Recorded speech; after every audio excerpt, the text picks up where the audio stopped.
अस्सलाम वालेकुम नाज़रीन, प्रोग्राम बिहाइंड द न्यूज़ सां गॾु मां जो मेज़बान मेराज हबीब। मुल्क ठहण खां हिन वक़्त ताईं सिंध सां पाणी जी विरछ वारे मामले ते मुसलसल नाइंसाफ़ी थींदी रही आहे। हर साल सिंध जा आबादगार पाणी खोट वारे मामले ते एहतजाज कंदा रहनि था। जंहिं वक़्त सिंध खे ज़राअत लाइ पाणी जी ज़रूरत हूंदी आहे, उन वक़्त डेम भरिया वेंदा आहिनि, वरी पंजाब सिंध जो पाणी चोराईंदो आहे।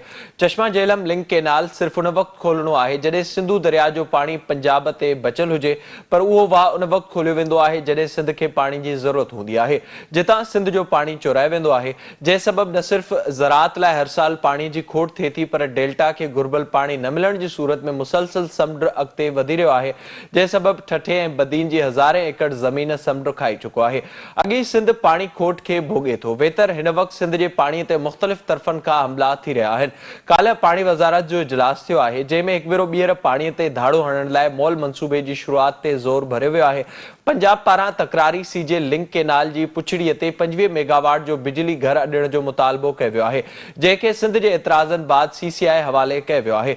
इन मंसूबे जो असुल मक़सद सीजे लिंक केनाल खे सदाईं हलाइण आहे, पुछड़ीअ ताईं पाणी पहुचाइण आहे, जंहिंसां सिंध में पाणीअ जी वधीक खोट थींदी। हीउ मामलो 12 साल अॻु में साम्हूं आयो हो। उन वक़्त इंडस पीपल्स फोरम पारां पाणी जी मुंसिफ़ाणी विरछ ऐं चश्मा झेलम लिंक केनाल सिंध जो केस जे नाले सां कॉन्फ्रेंस सॾाई वई हुई। प्रेस क्लब में थियल इन कॉन्फ्रेंस में सिंध जे समूरनि सियासी, फिक्री, मज़हबी ऐं फनी धाराउनि जे माण्हुनि चश्मा झेलम लिंक केनाल जे पुछड़ीअ ते बिजली घर अॾण वारी रिथा खे रद्द कयो हो, जंहिंसां पंजाब हिन रिथा तां पोइते हटी वियो हो। वरी हिकु भेरो ॿीहर 12 सालनि बाद हिन मामले ते मंसूबो साम्हूं आयो आहे। सीजे लिंक केनाल सां गॾु हिकु ॿियो मंसूबो बि साम्हूं आयो आहे। सिंध में पाणीअ जी वॾी खोट जो सबबु बणजंदड़ थल केनाल, जंहिं ते पंजाब पारां हिन वक़्त बि कमु जारी आहे। मुशर्रफ दौर में क़ाइमु थियल गिरेटल थल केनाल ते सिंध जे माण्हुनि उन वक़्त एतिराज़ वारियो हो, जंहिंजो वॾो सबबु इहो हो त तकरारी चश्मा झेलम लिंक केनाल मां गिरेटर थल केनाल में पाणी खंयो वेंदो, जेको एतिराज़नि बावजूदु पंजाब ठाहिण में कामयाब वियो हो। वापडा जी मदद सां ठहियल फेज़ 1 जेको 2010 में मुकमल थियो ऐं पंजाब जी 17 लख एकड़ ज़मीन खे आबाद करे थो। वरी हिन वक़्त पंजाब गुज़िरियल कुझु सालनि खां उन ई गिरेटल थल केनाल जो फेज़ 2 ठाहिण जो कमु शुरू कयो आहे। हिन मंसूबे जी अहम ॻाल्हि इहा आहे त गिरेटल थल केनाल जे एक्नेक खां मंज़ूरी खां अॻु पंजाब जे इरिगेशन खाते पारां उन लाइ कर्ज़ एशियन डेवलपमेंट बैंक खां वठी छॾियो हो। एक्नेक तरफ़ां हिन साल मार्च में गिरेटल थल केनाल फेज़ 2 जी मंज़ूरी ॾेई छॾी हुई, जंहिं ते सिंध तरफ़ां एतिराज़ वारिया विया हुआ, पर उन ते तेज़ी सां कमु जारी आहे। प्रोजेक्ट जा तफ़सील कुझु हिन रीत आहिनि। हीउ प्रोजेक्ट एशियन डेवलपमेंट बैंक जी मदद सां पंजाब में क़ाइमु थींदो, जंहिंजी टोटल बजेट $252 मिलियन आहे।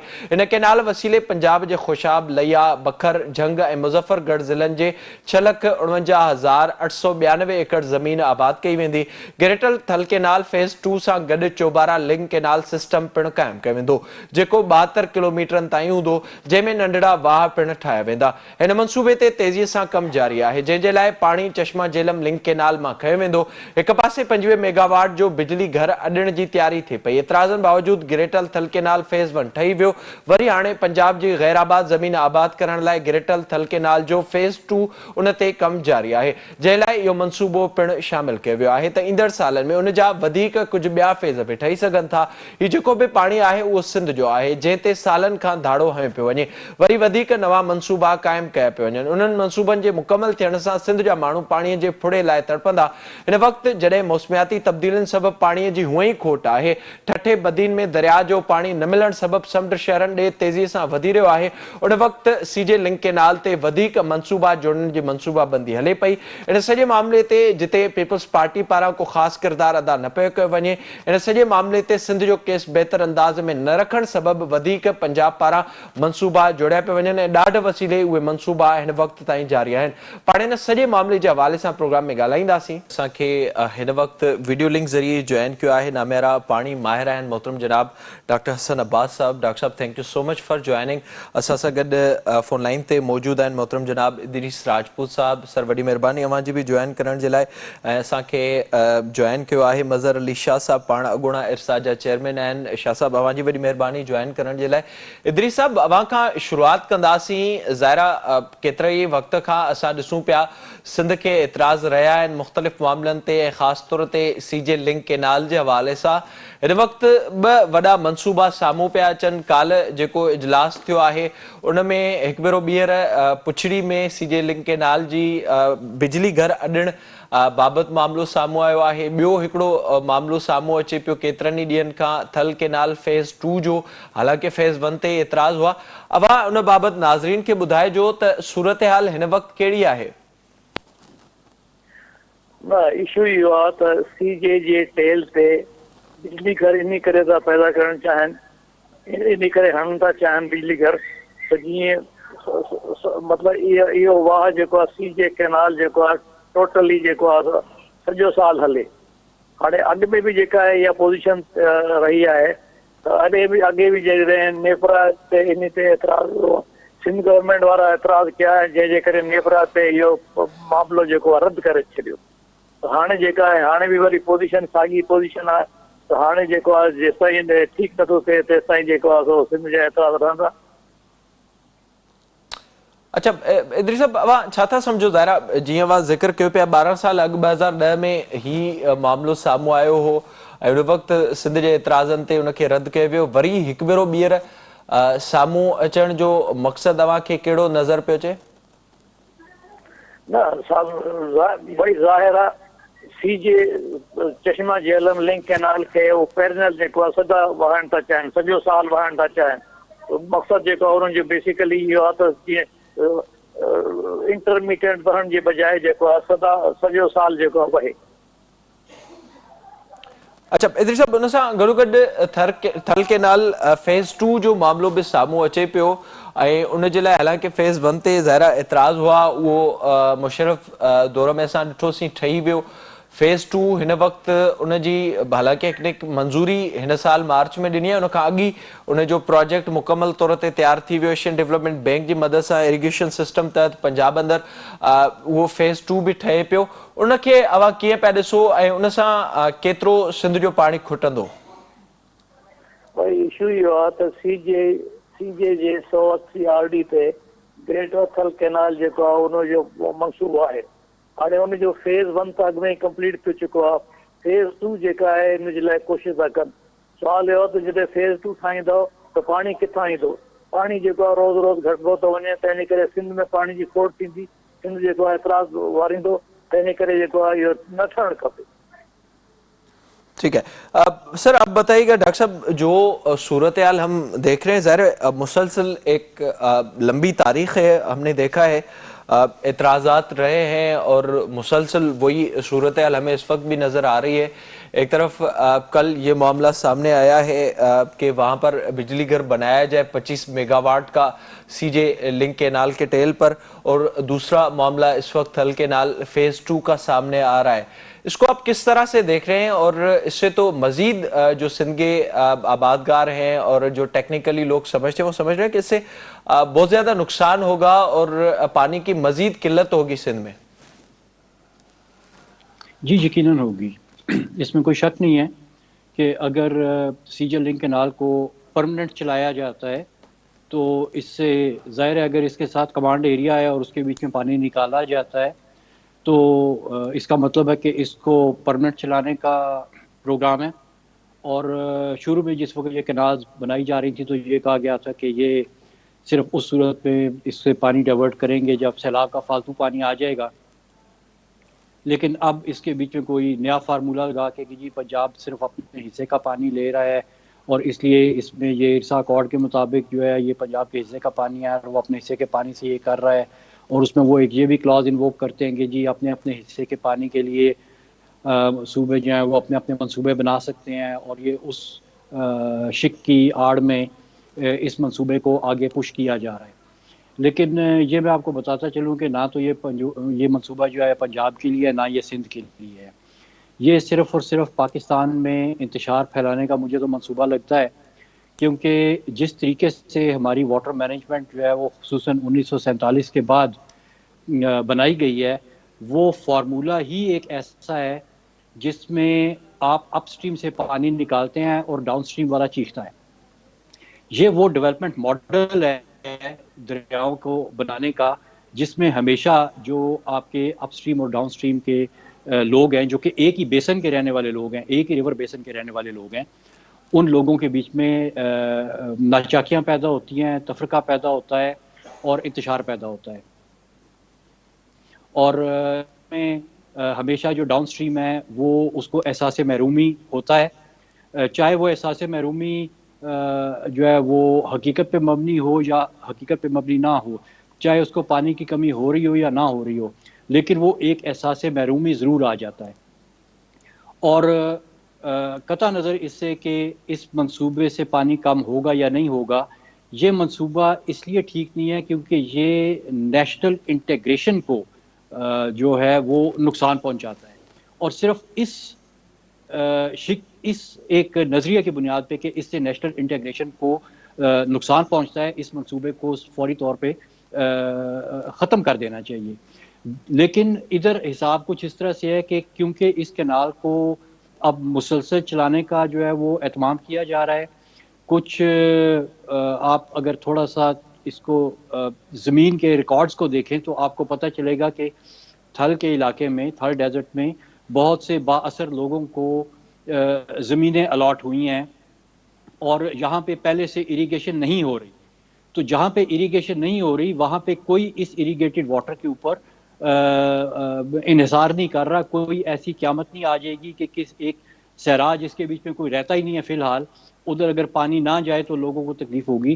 اگر پانی پہنچانا ہے تو ان ٹیلز کے اوپر پانی پہنچائیں جہاں پہ لوگ آباد ہیں، پچھلے 50 سال سے آباد ہیں اور ان کو پانی نہیں مل رہا، تو ترجیح تو کچھ اس طرح سے ہونی چاہیے۔ لیکن اب اس کی ٹیل کے اوپر بجلی گھر لگانا، یہ تو اب اس بات کا بڑا کھلا وہ نظر آنا شروع ہو گیا نا کہ اب بجلی گھر کے بہانے کینال میں پانی آئے گا، کینال میں پانی آئے گا تو پھر وہ جو زمینیں باثر لوگوں کو الاٹ ہوئی ہیں ان کو اریگیشن کا پانی ملنا شروع ہو جائے گا، اور پھر وہ جو شک ہے کہ جناب ہر صوبہ اپنے حساب سے ڈیولپ کرے گا، اس شک کو انووک کر دیا گیا ہے، اور بڑا آسان ہے، آپ کہہ دیں کہ جی آپ کا جو اعتراض ہے اس کو مسترد کیا جاتا ہے دوسروں کو احساس محرومی میں ڈال کے۔ تو یہ ہماری نیشنل انٹیگریشن کے لیے کوئی اچھی بات نہیں ہے۔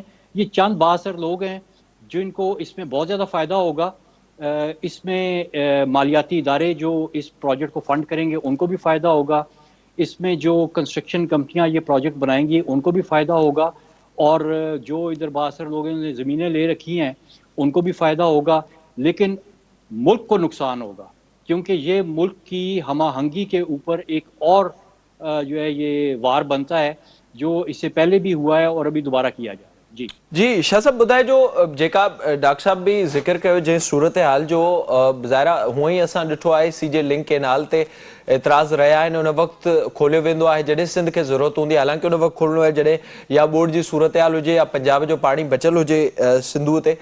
ही जेका सूरत हाल असांखे नज़र अचे पई हिन वक़्तु ॿिनि मनसूबनि जी कोशिश थिए पई, हिकु 25 मेगावाट जो बिजली घर जंहिं वसीले मुसलसिल हलाए वेंदो सीजे लिंक केनाल खे, ऐं ॿिए पासे जेका कोशिश थिए पई थल केनाल फेज़ 2 जी। अव्हां कीअं पिया ॾिसो सूरत हाल खे? साईं सलाम अलैकुम। वालेकुम सलाम। जी साईं। जी साईं जी बिल्कुलु। अर्ज़ु इहा आहे त ही जेको थल केनाल जो अलॻि इशू आहे उहो, ऐं ही जेको चाहिनि था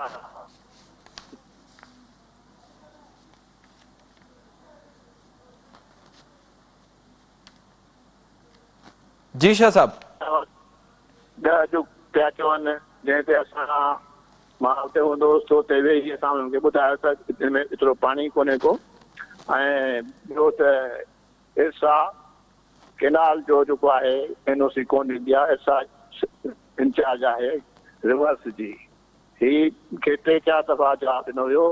पोइ 2019 में जॾहिं नई हुकूमत आई उन्हनि प्रेशराइज़ करे मेंबरनि ते उन्हनि ते ज़ोर लॻाए NOC वठण जी कोशिशि कई हुई, जंहिंमें मां सख़्तु एतिराज़ु कयो ऐं आख़िर पोइ हुननि NOC ॾिनो, पर मुंहिंजे उन डिसेंट नोट सां त मेंबरनि खे इहो इख़्तियारी कोन्हे को, पावर ई कोन्हे को जो NOC केनाल ते ॾियनि, ख़ासि करे इन केनाल ते जेको ॿिनि सूबनि जो झगड़ो आहे पाण में पाणीअ ते, ऐं हुनखे जेको कंट्रोल थो करे वापदा थो करे, इहो उन जे सर्टिफिकेट में आहे। मां इन करे लॻायो हुयो त जीअं अॻिते हली असां नेप्रा में बि उनखे चैलेंज कयूं त कंडीशनल NOC नथो हली सघे, ऐं जे नेप्रा न मञे त कोर्ट में बि उनखे चैलेंज करे ॾियो असां इहो ग़लति आहे। उन खां पोइ हाणे हिननि खे मौक़ो मिलियो आहे, उन खां पोइ हीअ जेको ॿियो 1900 इहो हिन में CCI में रखियो हुयो साईं CM साहब रखायो। उन ते बहस थियो, उन ते बहस थियण खां पोइ इहो कयो त बाबा ठीकु आहे, पाणी कोन्हे को, हीअ उन ॾिखणी आहे, पाणी कोन्हे को, ऐं हिन में पाणी सिंध जो मौक़ो को त हुनजो पाणी आहे ई कोन। त उन ते इहो थियो त बाबा ठीकु आहे, वरी नेपरा वारा हिन जेका आहे सा फिज़िबिलिटी रिपोर्ट करे पोइ वरी जमा कराए। हाणे उन खां पोइ हाणे इहो वरी छा रिपोर्ट नेपरा ॾिनी आहे, छा कई आहे, या त मूंखे ख़बर कान्हे, पर मूंखे सम्झां थो त नेपरा में असांजो एनर्जी वारो सेक्रेटरी वेंदो आहे, माण्हू वेंदो आहे, त हिननि उहा ख़बर कान हूंदी आहे कोऑर्डिनेशन आहे या न आहे। ऐं हिननि वरी हाणे जेको ॾिनो आहे बिल्कुलु सही नथो त पंहिंजे शादाब अवांजे आवाज़ में इशू अचे पियो, असां अवां ॾांहुं अचूं पिया। जेका ही असांखे सूरत हाल नज़र अचे पई, पाण प्रोग्राम में हुन ते वधीक ॻाल्हाईंदासीं, वक़्तु आहे ब्रेक जो असां सां गॾु।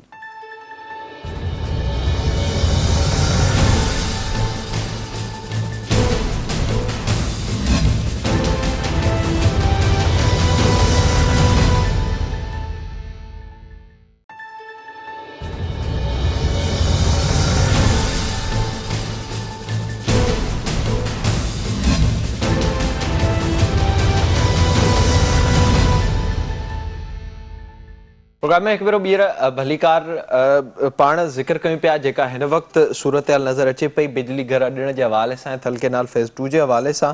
इदरी साहब, अवां ॿुधाइजो ही जेका असांखे हिन वक़्तु सूरत हाल नज़र अचे पई, ज़ाहिरा जेको फेज़ 1 हो थल केनाल जो, उन वक़्तु उन ते बि एतिराज़ हुआ, सिंध असेंबली बि उन ते एतिराज़ कया हुआ, उन बावजूदि उहो ठहण में कामयाबु थियो।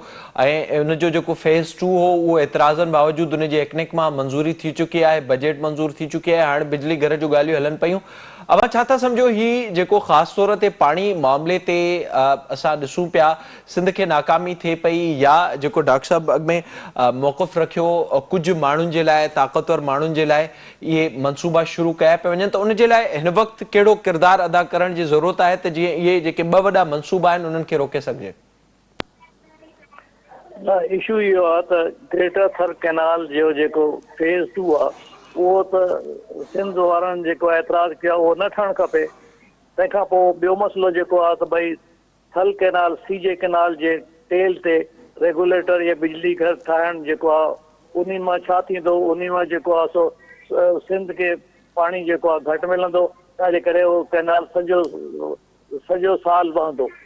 हाणे उन सिचुएशन में, ॿिन्ही सिचुएशन में जेका आहे सा सिंध जी पोज़ीशन इहा आहे त भई जॾहिं सिंध वटि खोड़ थींदी त सिंध उन ते छो राज़ी थिए, तंहिंजे करे जेको आहे सिंध खे राज़ी न थियणु खपे।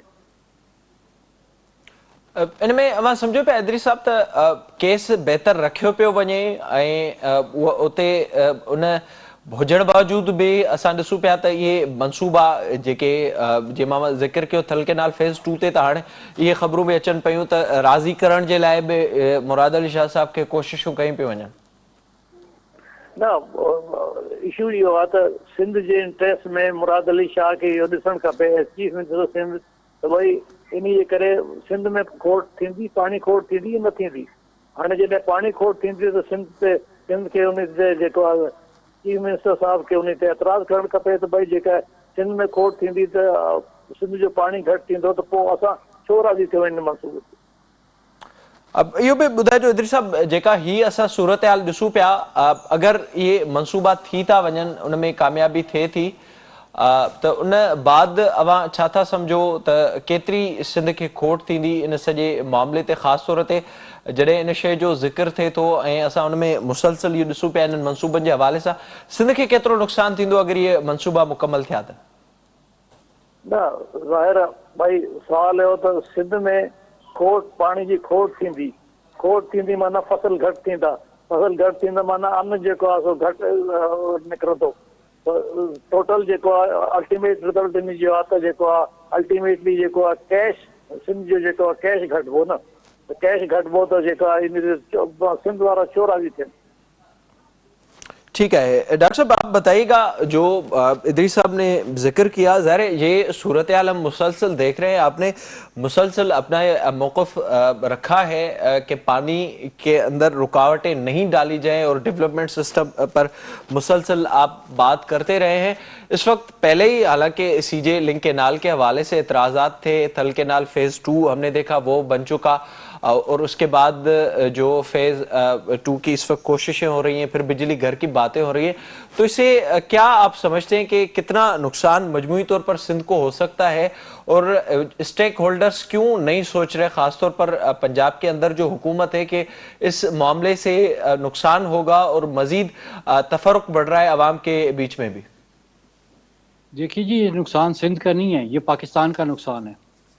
اگر پاکستان کی دو فیڈریٹنگ یونٹس جو ہیں وہ ایک دوسرے کے ساتھ جو ہے وہ اچھے تعلقات نہ رکھیں تو نقصان تو ملک کا ہے۔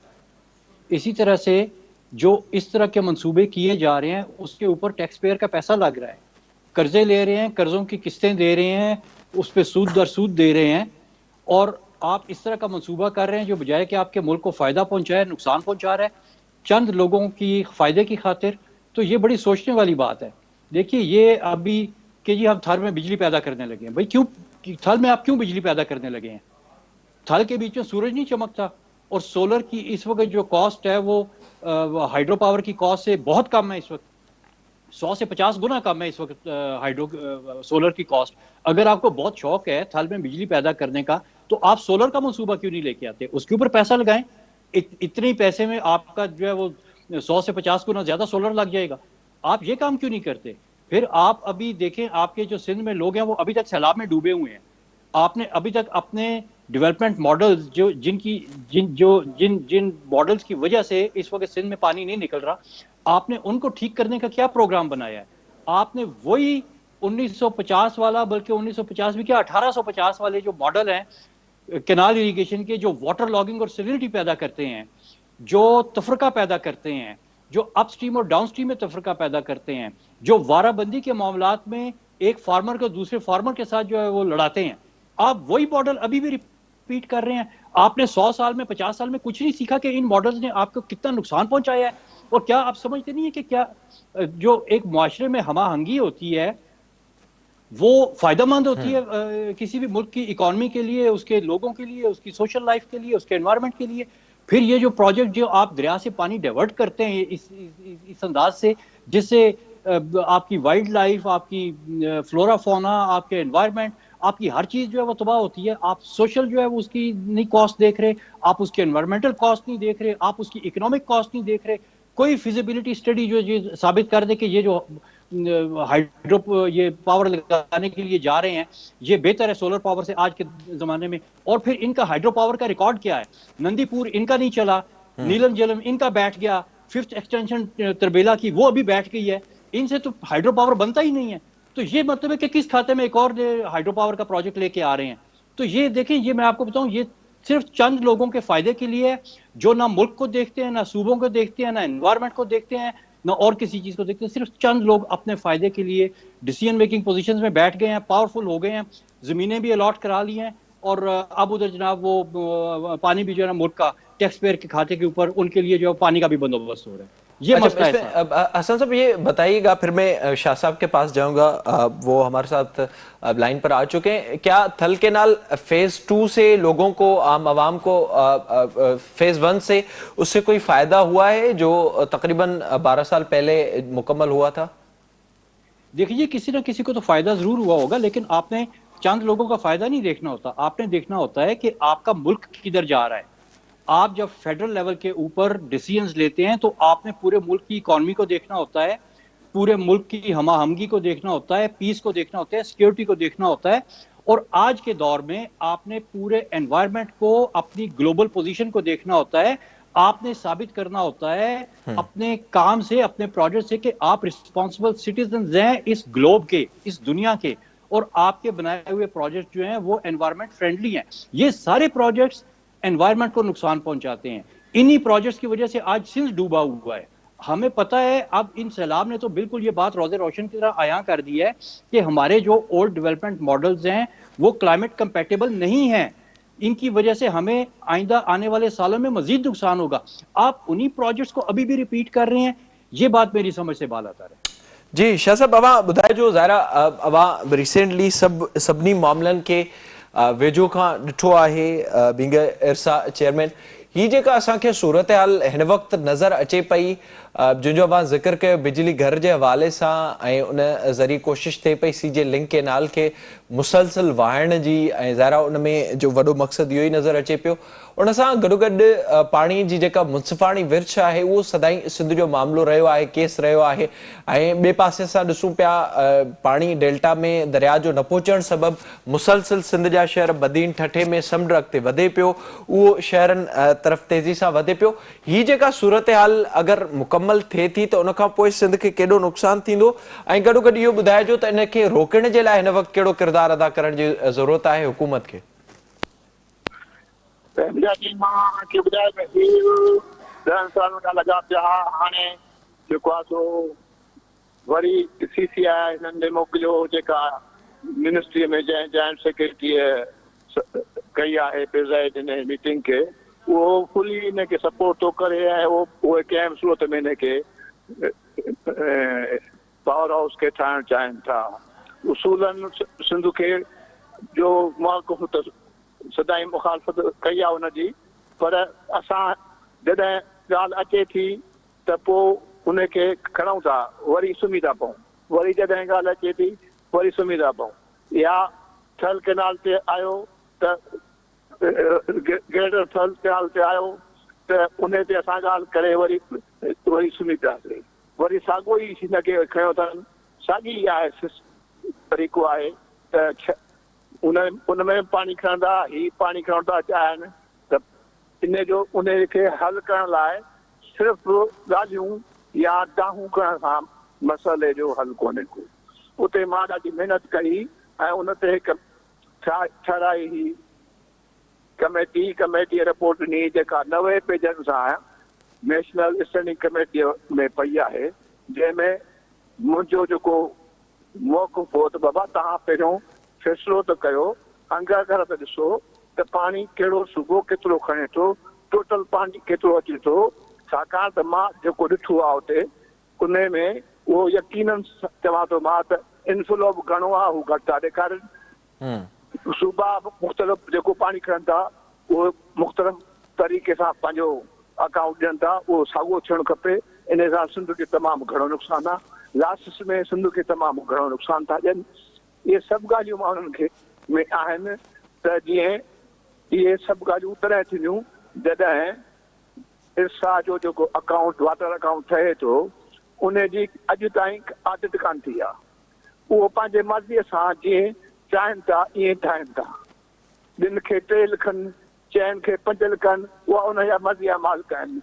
इन खे जेसि ताईं असां न ठाहींदासीं, उनजो जेसि ताईं न्यूट्रल एक्सपर्ट आडिट न कंदा, तेसि ताईं असांखे ख़बर न पवंदी।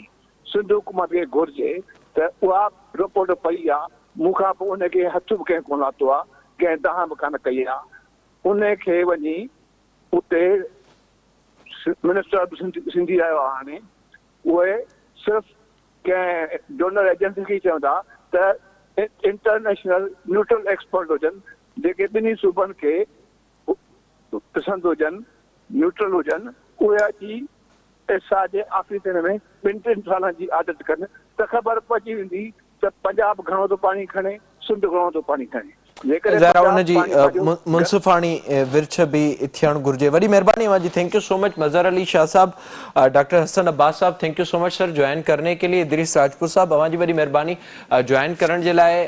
जेको ही हिकु भेरो ॿीहर मामिलो साम्हूं अचे पियो, सिंध खे हमेशह चश्मा झेलम लिंक केनाल ते एतिराज़ रहिया आहिनि, ऐं उनजो वॾो सबबु इहो ई आहे, उन केनाल खे उन वक़्तु खोलणो आहे जॾहिं बोर्ड जी सूरत हाल हुजे या सिंधूअ ते पाणी पंजाब जो रहियल हुजे, पर उनखे आम तौर ते खोलियो वञे थो ऐं उते मुसलसल ज़मीनूं आबाद थियनि थियूं थल केनाल फेज़ 1 जंहिं ते बि सिंध खे एतिराज़ हुआ ऐं मुशर्रफ दौर में उहो मुकमल थियो ऐं उन मुकमल थियण सां केतिरनि ई ज़िलनि खे जी ज़मीन आबाद थी ऐं उहा ज़मीन रेगिस्तानी ज़मीन हुई। वरी हिकु भेरो ॿीहर थल केनाल फेज़ 2 जी तयारी हले पई ऐं उते बि कुझु जेके ताक़तवर धुरियूं आहिनि उन्हनि जी ज़मीनुनि खे आबाद करण जे लाइ कोशिशि कई पई वञे फेज़ 2 क़ाइमु करण जी बि ऐं उनखां बि वधीक ख़तरनाक मंसूबो जंहिंजो काल्ह ज़िक्र थियो आहे 25 मेगावाट जो बिजली घर अॾण ऐं उहो बि सीजे लिंक केनाल जी पुछड़ीअ ते उनजो बुनियादी तौर ते मक़सदु इहो ई आहे त जीअं ही पाणी मुसलसल वहंदो रहे ऐं जेके ॿिया साइडनि खां मंसूबा ठहनि था उन्हनि खे पाणी मिलंदो रहे। इन सां मजमूई तौर ते सिंध खे नुक़सानु थींदो। अंगनि अखरनि सां सिंध हुकूमत खे अॻिते वधणु घुरिजे। जीअं शाहज़ाब ॿुधायो इन्हनि सभिनी मामलनि खे भरपूर अंदाज़ में रखणु घुरिजे। हिन वक़्तु वफ़ाक़ में हुकूमत बि सिंध पीपल्स पार्टी जो वफ़ाक़ी वज़ीर बि मौजूदु आहे त ही मामिलो सिंध खे बहितर अंदाज़ में अॻियां रखण जी ज़रूरत आहे। इन सां ई प्रोग्राम जो ॼाणी थो पोइ त पंहिंजे मेज़बान मेराज ॾींदा इजाज़त।